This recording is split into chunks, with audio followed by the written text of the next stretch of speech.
Shalom, shalom, le peuple de Dieu, shalom. Soyez les bienvenus, soyez bénis abondamment à notre session de, de lire la Bible ensemble, excusez-moi, afin d'acquérir la parole que Dieu nous dit, comme quoi, il dit, mes enfants meurent de manque de connaissances. Parce que nous n'avons pas la totalité des connaissances afin de s'échapper de l'ennemi. Au fait, pas échapper, mais de combattre l'ennemi. C'est la meilleure façon de parler des choses. Amen.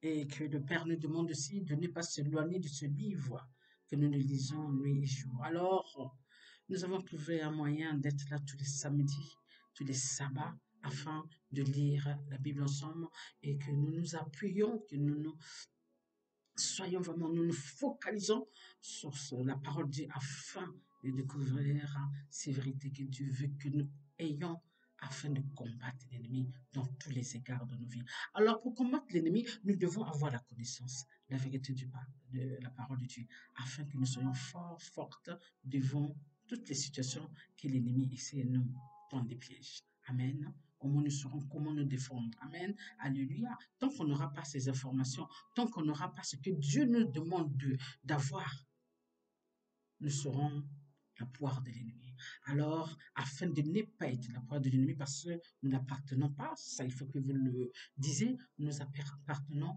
à Dieu le Père, Dieu le Fils et Dieu le Saint-Esprit. Voilà, c'est les seuls.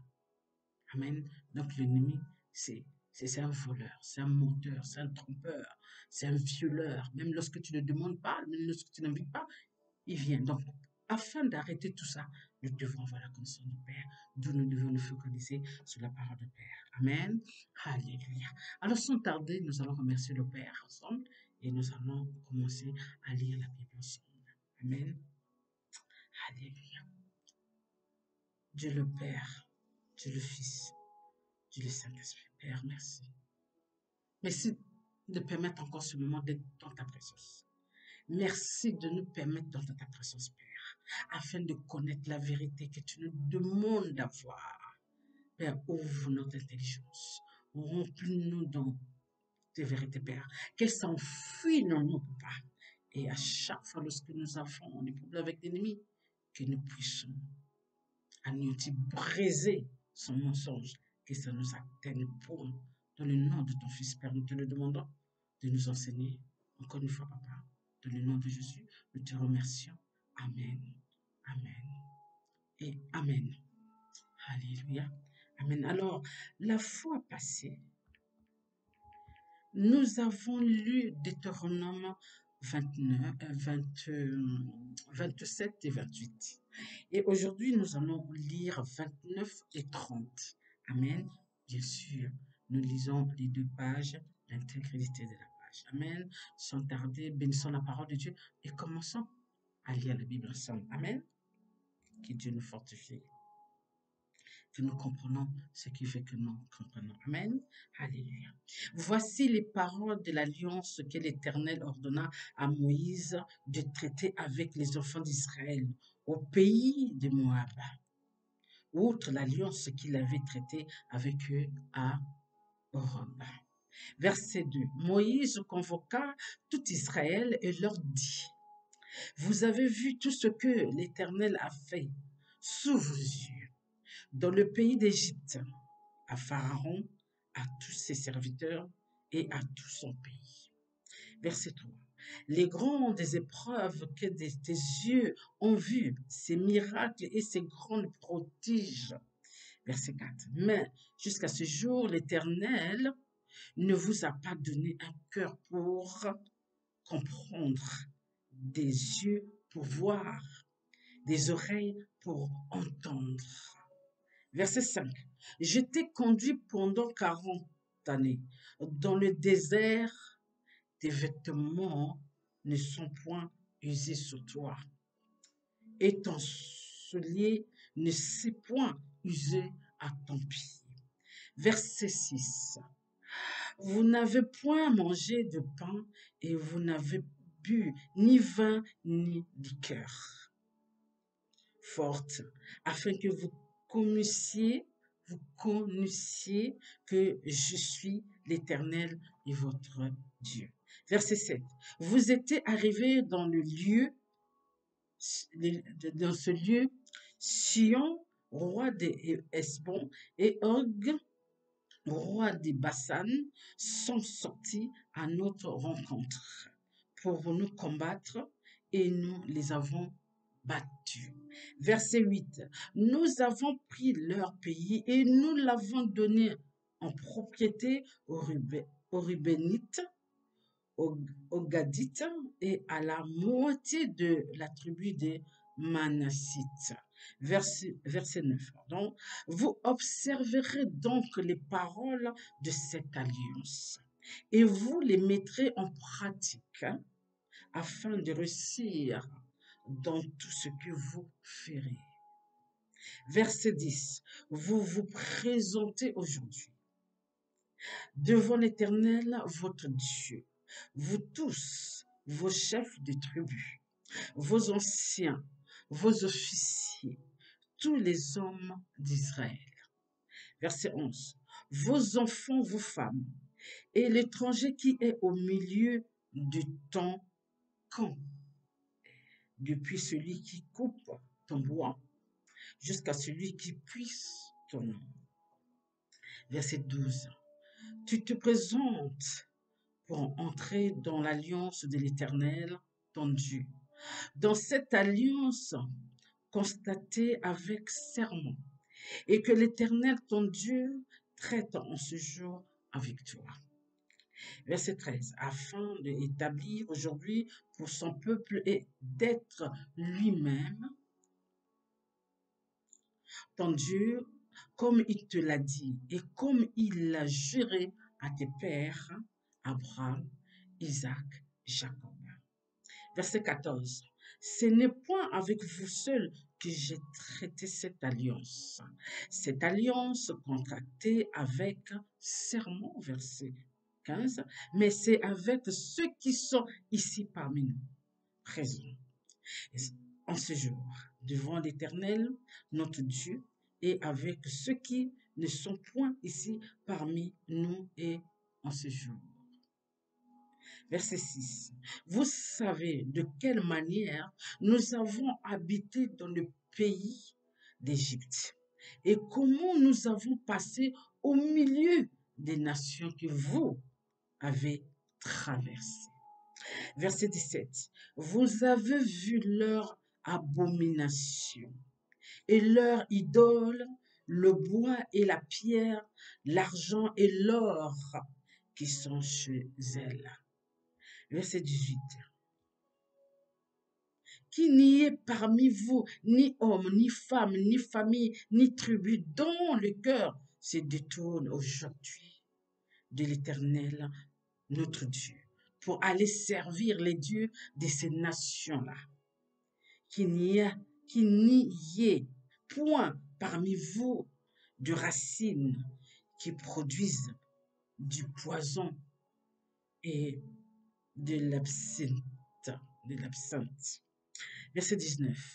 Que personne, après avoir entendu les paroles de cette alliance contracte avec serment, ne se glorifie dans son cœur et ne dise, j'aurai la paix quand même, je suivrai les penchants de mon cœur et que j'ajouterai l'ivresse à la soif.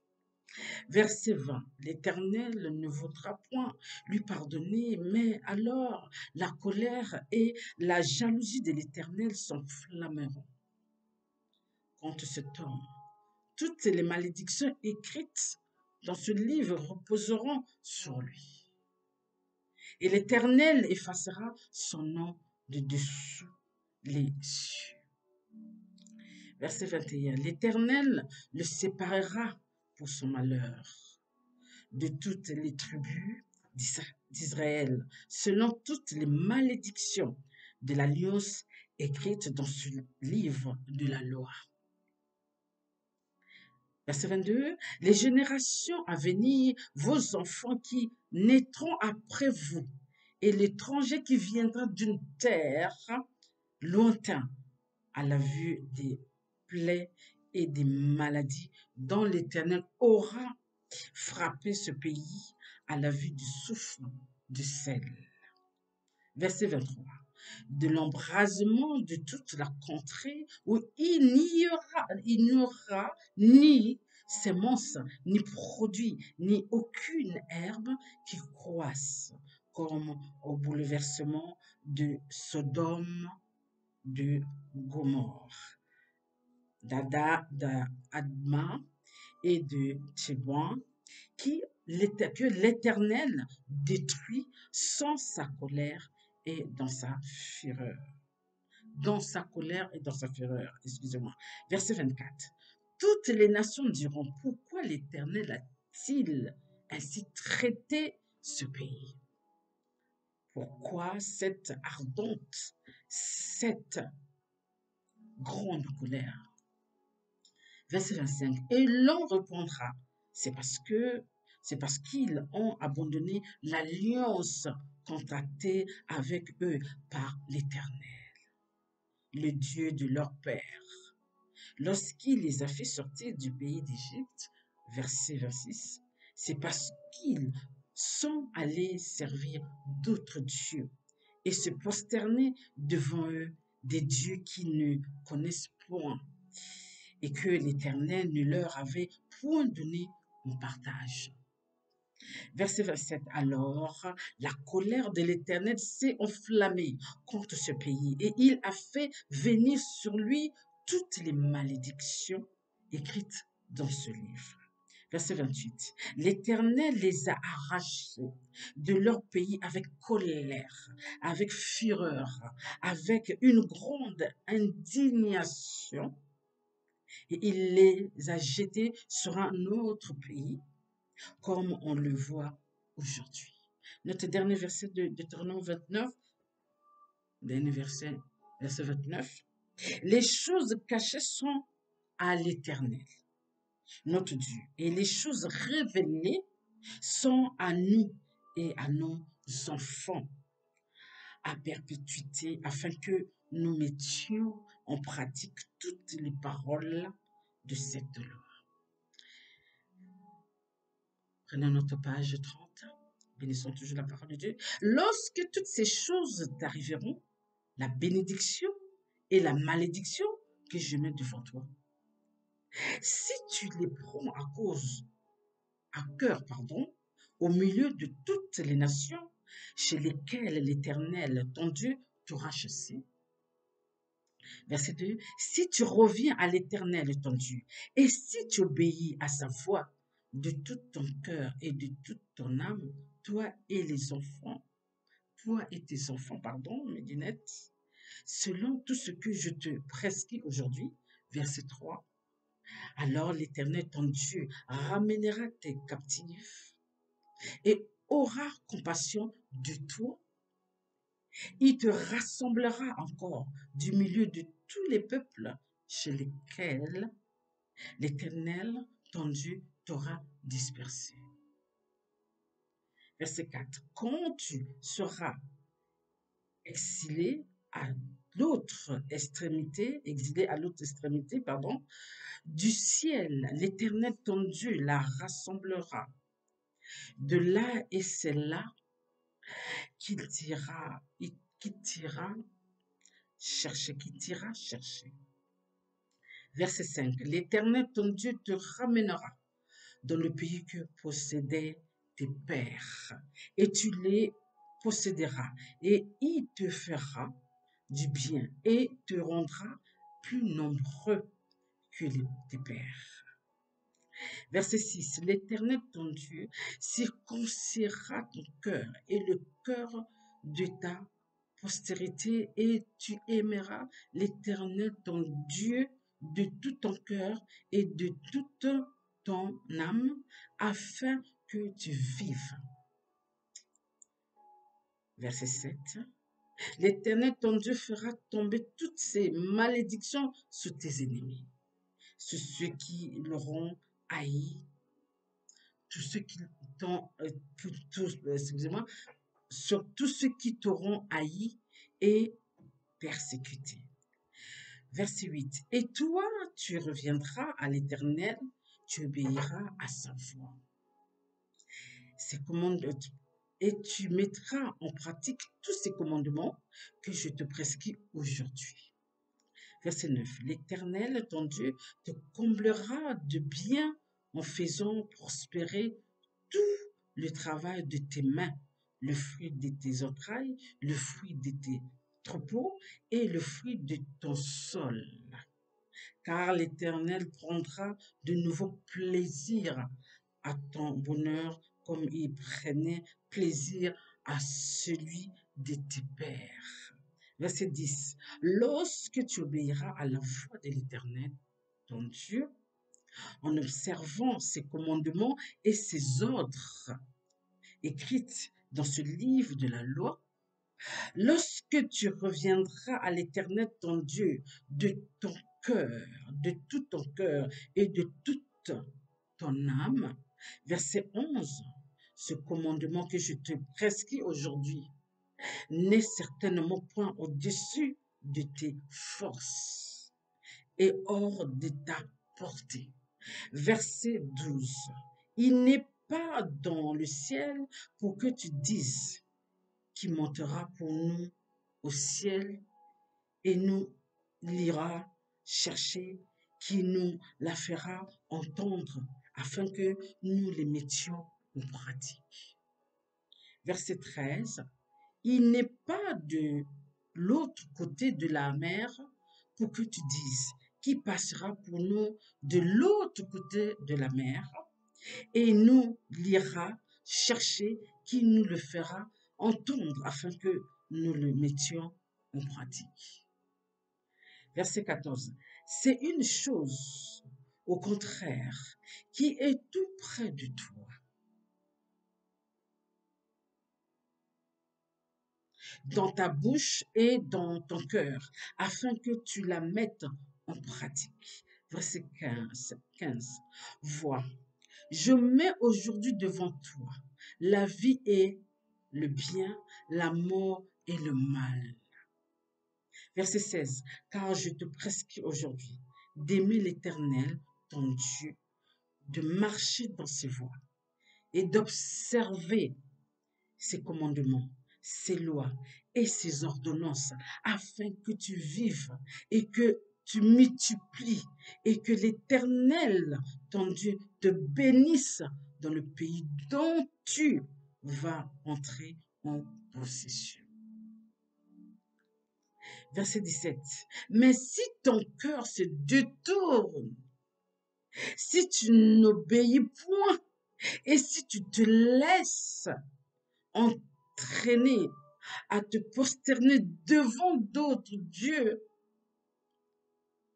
et à les servir. Verset 18. Je vous déclare aujourd'hui que vous périrez, que vous ne prolongerez point vos jours dans le pays dont vous allez entrer en possession après avoir passé le Jourdain. Verset 19.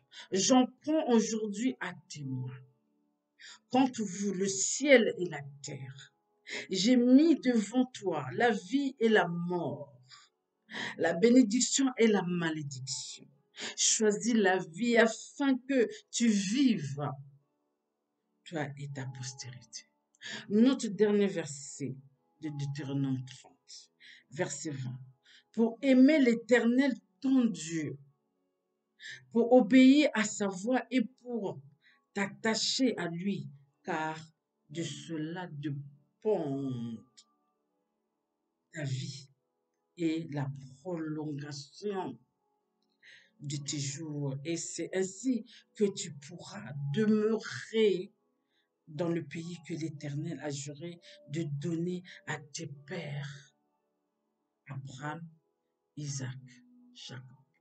Bénissons la parole de Dieu. Alors, les bien-aimés, on comprend les désirs de Père pour nous.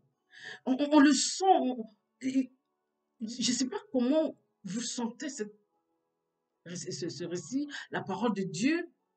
On sent que le Père veut notre bonheur. Le Père fait tout pour que nous n'allons pas ailleurs, afin que sa parole s'accomplisse dans nos vies, afin que les bénédictions qu'il désire verser sur nos vies, dans tout ce que nous ferons, dans tout ce que nous allons entreprendre, dans tous les travaux de nos mains, que ça soit prospère. Et le Père nous dit ceci: si vous m'écoutez pas, si vous ne suivez pas mes lois, vous n'aurez rien de moi. Les malédictions que j'ai mises par rapport à ceux-là qui ne veulent pas sur ma parole, ça tombera sur eux. Les bien-aimés, ne prenez pas ça à la légère. Ne défions jamais le Père. Alors, je comprends, il y en a qui disent non, mais c'est l'Ancien Testament. Moi je suis contre. S'il n'y avait pas l'Ancien Testament, on n'aura pas le Nouveau Testament. Dieu a bien fait ces choses. Qui nous sommes pour dire que non, l'Ancien Testament, ce que Dieu a dit dans l'Ancien Testament, aujourd'hui, ça s'est arrêté. Effectivement, je vous accorde, il y a des lois que le Père abolit, effectivement. Parce qu'il a dit que je ne vais plus tuer mes enfants avec le déluge. Le Père ne peut plus le faire. Donc, vous devez comprendre la parole. Il y a des paroles en Premier Testament qui reviennent en Deuxième Testament. C'est pour que vous devez vraiment voir la parole de Dieu à l'époque où Jésus n'était pas encore là. Et au moment où Jésus est venu là, il n'y a rien, il n'y a pas beaucoup de choses qui sont changées. Il a amélioré, oui.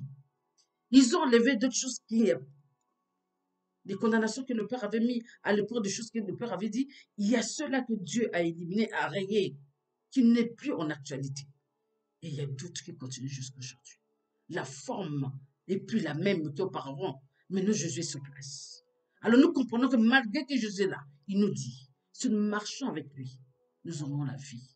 Personne ne peut passer vers le Père sans passer par Jésus-Christ. Alors si nous comprenons la parole du Premier Testament, c'est la même que Jésus est en train de nous dire. Amen. Alors nous devons comprendre les choses. Nous ne devons pas, comment dirais-je, défier le Père. Nous devons seulement faire de notre mieux. Comme je le dis toujours, nous sommes des êtres humains. C'est vrai que l'ennemi cherche notre chute, comme vous l'avez compris. Et comme l'ennemi connaît la loi du Père, comme l'ennemi sait que lorsque nous péchons, on fait des choses qu'il adore qu'on fasse. En ce moment-là, il va nous accuser vers le Père. Comme il sait que le Père a le dernier mot. On dit tout au long que le Père a le dernier mot. C'est lui qui a le dernier mot. Et quand le Père dit, il ne revient pas en arrière. Ses lois, c'est ses lois. L'ennemi, c'est ça.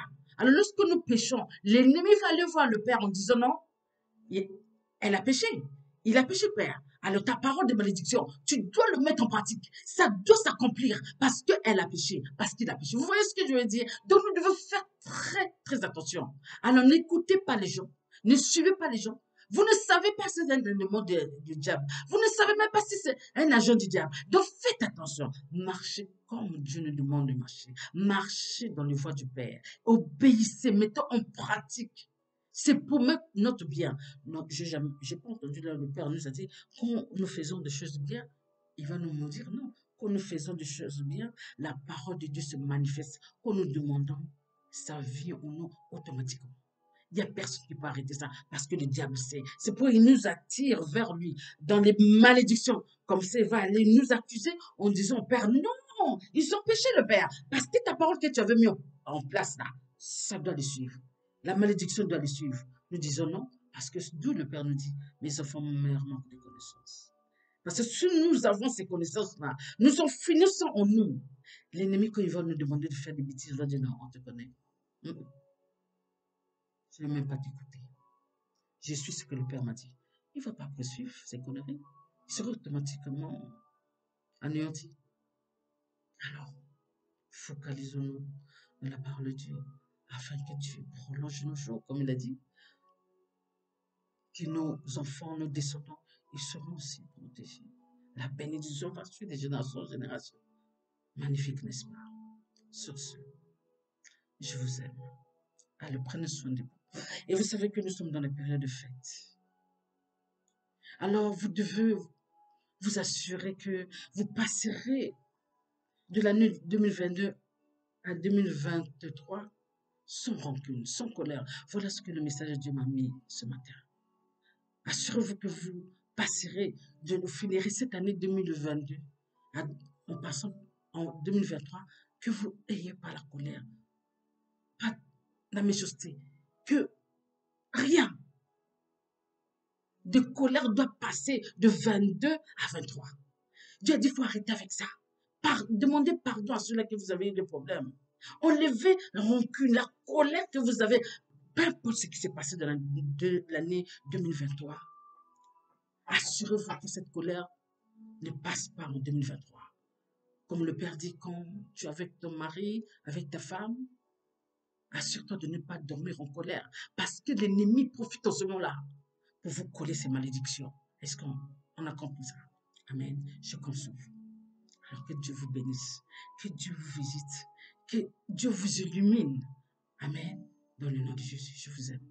Allez, bon sabbat.